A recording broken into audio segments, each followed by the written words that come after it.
भारत चीन के बीच जारी कई महीनों के गतिरोध के बाद एलएसी पर स्थिति सामान्य करने की कवायद अब तेज हो गई है।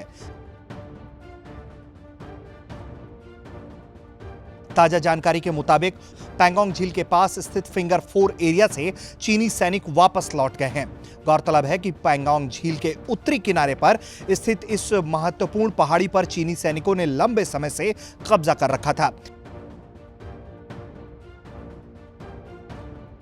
इंडिया टुडे से एक सुरक्षा अधिकारी ने बताया है कि फिंगर 4 एरिया में चीनी सैनिकों की काफी कमी हो गई है। फिंगर 5 और फिंगर 8 के बीच अपने कई शेल्टर्स और अन्य स्ट्रक्चर्स को भी हटा दिया है।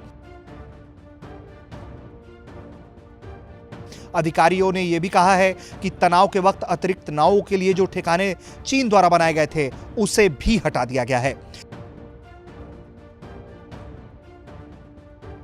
एलएसी पर टेंशन बढ़ने के बाद चीन द्वारा फिंगर 5 और 6 के बीच ज्यादा से ज्यादा नाव को ठहराने के लिए बनाए गए तमाम प्लेटफॉर्म्स अब वहां नहीं हैं। अब ऐसे जेट्टियां फिंगर 8 के पीछे चली गई हैं।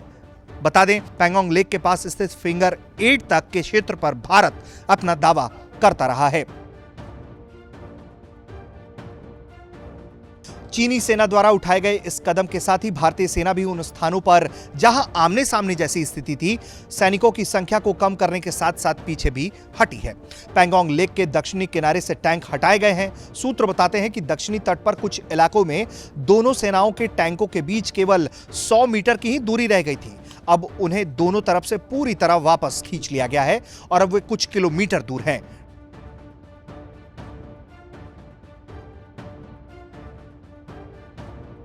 डिसएंगेजमेंट प्लान के मुताबिक चीन फिंगर 8 के पीछे तक जाएगा और भारत धन सिंह थापा पोस्ट के पास फिंगर 3 पर जाएगा। इसके साथ ही पैंगोंग लेक के दक्षिणी किनारे से तैनाती को वापस ली जाएगी। इसके अलावा दोनों तरफ से की गई गश्त तब तक नहीं लगेगी जब तक हालात सामान्य नहीं हो जाते।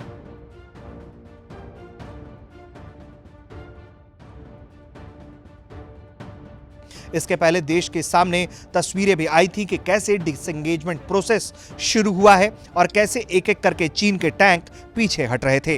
कुल मिलाकर इस विवाद में चीन को यह एहसास हुआ है कि भारत के आगे उसकी सलामी स्लाइसिंग की दुकान बंद हो गई है।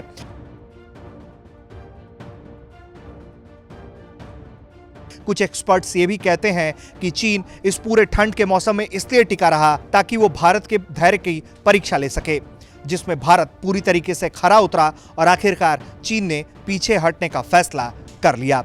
ब्यूरो रिपोर्ट, भारत तक।